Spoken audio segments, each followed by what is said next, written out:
क्या आपने कभी सोचा है कि भारत और फ्रांस के रिश्तों का इतिहास जितना मजबूत है, उतनी ही तेजी से ये दो देश आज रक्षा के क्षेत्र में एक नई साझेदारी की ओर बढ़ रहे हैं।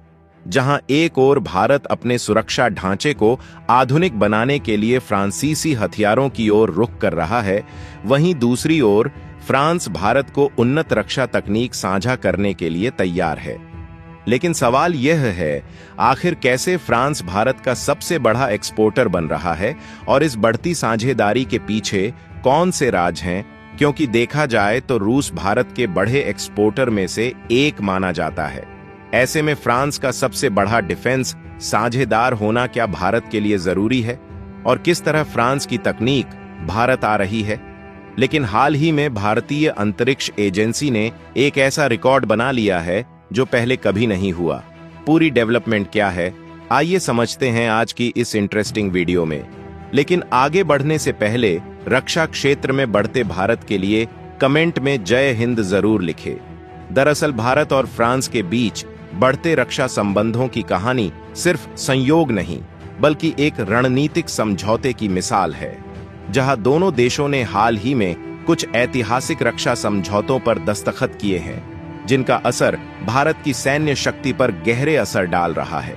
और आपको यह जानकर हैरानी होगी कि यह केवल लड़ाकू विमानों तक सीमित नहीं है, बल्कि भारत की सैन्य ताकत अब पनडुब्बियों और मिसाइलों से भी लैस हो चुकी है।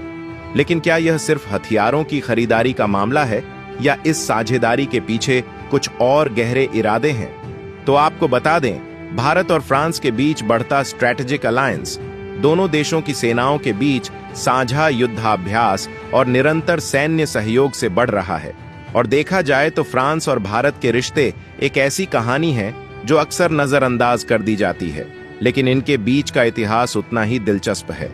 क्योंकि शीत युद्ध से पहले भी जब दुनिया दो ध्रुवों में बंटी थी, तब भारत और फ्रांस एक अनदेखा लेकिन मजबूत मित्रता निभा रहे थे।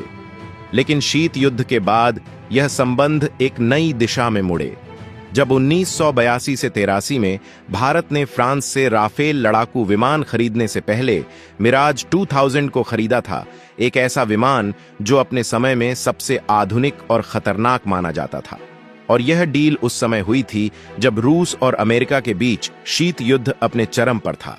और 1989 में माल्टा शिखर सम्मेलन के बाद शीत युद्ध का अंत हो रहा था।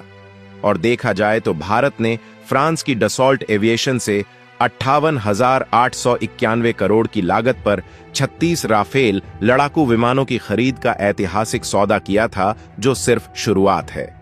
इसके बाद भारत ने मेक इन इंडिया पहल के तहत स्कॉर्पियन क्लास की 6 डीजल इलेक्ट्रिक पनडुब्बियां भी निर्मित की हैं, जो भारतीय नौसेना की ताकत में इजाफा कर रही हैं। और अब एक और महत्वपूर्ण कदम उठाया जा रहा है, जहां भारत जल्द ही अपनी नौसेना के लिए राफेल एम लड़ाकू विमानों की खरीद करने जा रहा है, जो देश के 2 एयरक्राफ्ट कैरियर आईएनएस विक्रमादित्य और आईएनएस विक्रांत से ऑपरेट होंगे। साथ ही भारत ने इन विमानों के लिए अत्याधुनिक मिसाइलें जैसे कि माइका और हैमर भी खरीदी हैं। लेकिन गौर करने वाली बात यह है कि जब भारत ने 1998 में पोखरण दवाई परमाणु परीक्षण किए, तो दुनिया भर में हलचल मच गई। लेकिन फ्रांस ऐसा देश था जिसने न सिर्फ चुप्पी साधी, बल्कि भारत का साथ भी दिया। रूस के अलावा फ्रांस एकमात्र P5 राष्ट्र था जिसने इन परीक्षणों पर कोई टिप्पणी नहीं की, बल्कि उसने ये स्पष्ट कर दिया कि भारत के परमाणु परीक्षणों से द्विपक्षीय परमाणु सहयोग पर कोई असर नहीं पड़ेगा। और यह उस समय की बात है जब अमेरिका भारत पर प्रतिबंध लगाने का दबाव बना रहा था। लेकिन फ्रांस ने अमेरिकी दबाव को नकारते हुए अपने संबंधों को और अधिक मजबूत किया।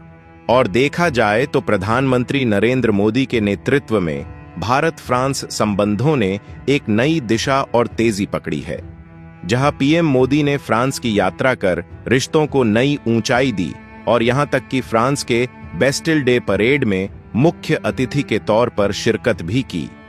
इसके बाद भारत ने फ्रांसीसी राष्ट्रपति इमैनुएल मैक्रों को गणतंत्र दिवस के मौके पर मुख्य अतिथि के रूप में आमंत्रित किया, जो इस दोस्ती का और मजबूत प्रतीक बन गया।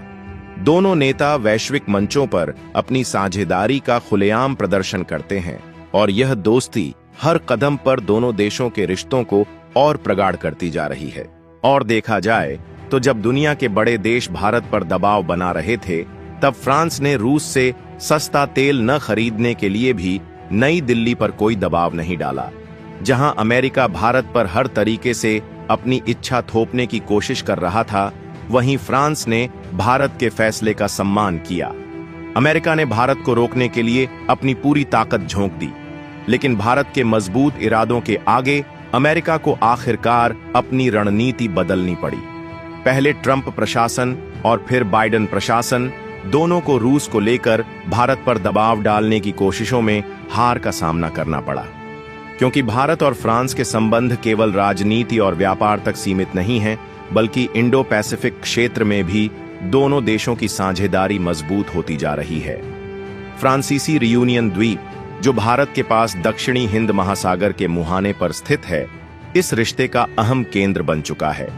यहां फ्रांस ने अपने सैनिकों और हथियारों को तैनात कर रखा है और फ्रांसीसी नौसेना, वायुसेना और थल सेना लगातार भारत के साथ युद्धाभ्यास करती रहती हैं। साथ ही समुद्र में गश्त करते वक्त भारतीय युद्धपोत अक्सर फ्रांसीसी बंदरगाहों पर रुकते हैं, जहाजों पर ईंधन और अन्य साजो सामान को रिफिल करने के लिए। इसके अलावा अब भारत ने इतिहास रच दिया है, जहां भारतीय अंतरिक्ष एजेंसी आईएसआरओ ने श्रीहरिकोटा के सतीश धवन अंतरिक्ष केंद्र से रॉकेट लॉन्चिंग का ऐतिहासिक शतक पूरा कर लिया है। इस रोमांचक उपलब्धि के तहत आईएसआरओ ने GSLV F-15 रॉकेट से नेविगेशन सैटेलाइट को सफलता से लॉन्च किया। इस सैटेलाइट में नेविगेशन प्रणाली के तहत दूसरी पीढ़ी के 5 उपग्रह शामिल हैं, जो भारत की सुरक्षा और विकास में अहम भूमिका निभाएंगे। यह लॉन्च भारत के अंतरिक्ष क्षेत्र में एक और महत्वपूर्ण मील का पत्थर साबित हुआ है, जबकि इससे पहले 29 मई 2023 को आईएसआरओ ने NVS-01 सैटेलाइट को GSLV F-12 रॉकेट से लॉन्च किया था। और अब इस शतक के साथ आईएसआरओ ने न केवल अंतरिक्ष तकनीक में अपनी ताकत को साबित किया है, बल्कि एक नई ऊंचाई पर पहुंचते हुए भारतीय अंतरिक्ष यात्रा में नई दिशाएं भी खोली हैं। लेकिन सवाल यह है, जिस सैटेलाइट को इसरो ने हाल ही में लॉन्च किया है, उसका काम क्या है? तो आपको बता दें, इसरो द्वारा लॉन्च किया गया नया नेविगेशन सैटेलाइट न सिर्फ परिवहन के ट्रैकिंग और मार्गदर्शन में क्रांतिकारी बदलाव लाएगा, बल्कि हवाई और समुद्री यातायात को भी अधिक कुशलता से ट्रैक करने में मदद करेगा। इसके अलावा यह सैटेलाइट सैन्य अभियानों के लिए सुरक्षित और स्थानीय नेविगेशन प्रदान करेगा, जिससे भारत की रक्षा क्षमताओं को भी और मजबूती मिलेगी। यह सैटेलाइट भारतीय उपमहाद्वीप से लेकर लगभग 1500 किलोमीटर दूर तक के क्षेत्र में उपयोगकर्ताओं को सटीक स्थिति, गति और समय की जानकारी उपलब्ध कराएगा। यह सैटेलाइट न सिर्फ परिवहन और सुरक्षा में मदद करेगा, बल्कि यह कृषि उपग्रहों के लिए कक्षा निर्धारण और मोबाइल उपकरणों में लोकेशन आधारित सेवाओं में भी क्रांतिकारी बदलाव लाएगा। इसके अलावा आपातकालीन सेवाओं में तत्काल मदद पहुंचाने की क्षमता भी होगी, जो जीवन और संपत्ति की सुरक्षा को सुनिश्चित करेगी। इसरो की यह उपलब्धि न केवल हमारे देश की तकनीकी ताकत को साबित करती है, बल्कि एक मजबूत, सुरक्षित और समृद्ध भविष्य की दिशा में कदम बढ़ाने का संकेत भी देती है। तो इसरो द्वारा इस ऐतिहासिक लॉन्च के लिए वीडियो को लाइक करके अपने सभी दोस्तों के साथ ज्यादा से ज्यादा शेयर करें, जिससे सभी लोगों तक यह महत्वपूर्ण जानकारी मिल सके और हम सभी भारतीय गर्व महसूस करें। जय हिंद, जय भारत।